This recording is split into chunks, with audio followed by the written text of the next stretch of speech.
जब जब ब्राह्मणों पर जग हंसा तब तब ब्राह्मणों ने इतिहास रचा, विश्व का कल्याण हो। देखिए, हम लोग कभी जातिवाद की बात नहीं करते, विश्व का कल्याण हो की कामना से काम करते हैं।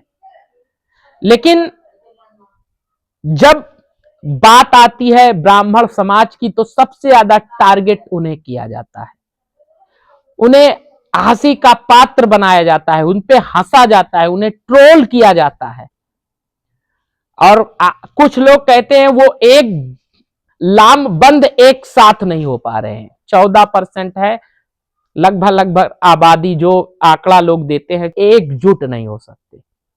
तो मैं उनको बताना चाहूंगा कि ब्राह्मण ने इतिहास जितनी बार रचा है वो एक होकर नहीं रचा है, अकेले ही रचा है। प्रमाण देते हैं, प्रमाण ले लीजिए चाणक्य का, प्रमाण ले लीजिए परशुराम जी का, प्रमाण ले लीजिए सुदामा का, प्रमाण ले लीजिए दधीची का, प्रमाण ले लीजिए दुर्वासा का, प्रमाण ले लीजिए चंद्रशेखर आजाद का, प्रमाण ले लीजिए वशिष्ठ का, प्रमाण ले लीजिए अष्टावक्र का। लेकिन आज भी इन्हें इतिहास में याद किया जाता है और इनके काम को याद किया जाता है। आर्यभट्ट जी के महत्व को आज भी लोग जानते हैं, कहने की बात नहीं है। ऐसे तमाम नाम है, इतिहास में खोजेंगे तो आपको मिल जाएगा, पुराणों में खोजेंगे मिल जाएगा। सतयुग से लेके कलयुग तक के प्रमाण को हमने बता दिया, और कलयुग के आखिरी चरण में भी भगवान का जो जन्म होने वाला है वो भी कहां होने वाला है वो भी आप जान लीजिए।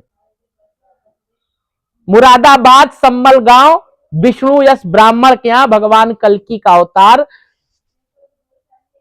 24वां अवतार होगा। तो ब्राह्मण का कभी अंत नहीं हो सकता है, क्योंकि ब्राह्मण विश्व की कल्याण की कामना के लिए, सबको जोड़ने की कामना के लिए और सर्व समाज के लिए काम करने की बात करता है। लेकिन उसे सबसे ज्यादा जातिवाद का ठप्पा लगता है। इतिहास के पन्नों को उठा के देखिए, कभी भी हमने अपने समाज के लिए लड़ाई नहीं लड़ी। अगर अपने समाज के लिए हम लड़ते, अपने लिए लड़ते, तो सत्ता पे सबसे ज्यादा व्यवस्था आज ब्राह्मण की ही होती। आज भी उठा के आसपास की सीट का एक गूगल आप चेक करिएगा और देखिएगा कि हमारे समाज का व्यक्ति चुनाव लड़ा होगा और सामने दूसरे समाज का व्यक्ति चुनाव लड़ा होगा, तो हमने सबसे पहले अपने समाज के व्यक्ति का परित्याग करके उसको जीत दिलाई होगी, जो राष्ट्रवाद की बात किया होगा, जो हिंदू राष्ट्र की बात किया होगा, जो सनातन धर्म की बात किया होगा। लेकिन हर बार ब्राह्मणों को टारगेट किया जाता है, ब्राह्मणों पर हंसी की जाती है, ब्राह्मणों पर टिप्पणियां की जाती है, भारत छोड़ो का अभियान चलाया जाता है। लेकिन कोई फर्क नहीं पड़ेगा आपके, क्योंकि आप चाहे जो भी मिशन बना लीजिए, हमारे समाज के लोगों को भी कोई फर्क पड़ने वाला नहीं है।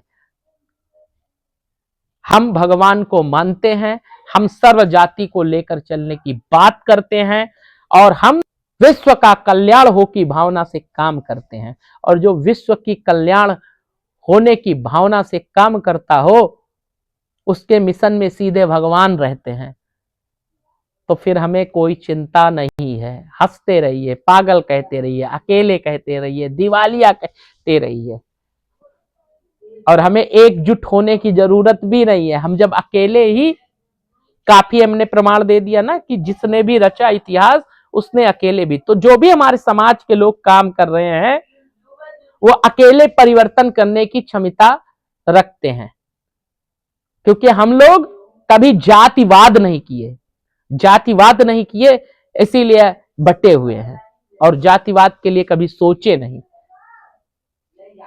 जो भाव के साथ जुड़ा, हम लोगों ने सबकी मदद की, सर्व समाज की मदद की, और आगे भी यही हम लोग करेंगे। इसीलिए तो भगवान का अगला अवतार हम लोगों के घर में होने वाला है।